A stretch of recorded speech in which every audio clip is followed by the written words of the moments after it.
Нема видливи резултати од превентивните мерки на град Скопје во борбата со загадениот воздух.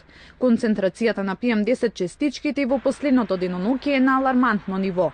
Бесплатниот јавен превоз не ги поштеди граѓаните од користењето на своите возила, а препораките да не се излегува од дома во периодите на зголемено загадување не се почитуваат.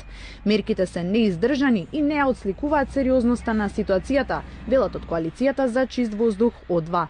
Мерката бесплатен превоз сама по себе не може да го намали загадувањето, доколку би имало намалување, редукција на сообраќајот, бесплатен автобуски превоз може да се даде како алтернатива на тие што нема да имаат можност да користат коли.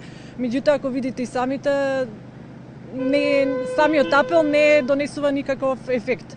Според анализите на О2, запрени се градежните активности, но само оние кои се под ингеренција на град Скопје, а засилени инспекции треба да има постојано. Веќе сме вклучени во интерсекторската група, меѓутоа сите тие работи одат премногу бавно во однос на тоа колку е сериозна ситуацијата. Сметаме дека во моментов, треба да се направи анализа на краткорочни мерки што би давале ефект и веќе со почеток на оваа година да се спремат мерките и краткорочните и на долгорочните посветено да се работи за следната сезона. Според последните мерења, најзагадено било во Карпош со 134 микрограм честички на метар кубен. Најалармантно е во ноќните часови. Само за споредба, во Лисиче вчера вечер биле измерени енормни 610 микрограм честички на метар кубен.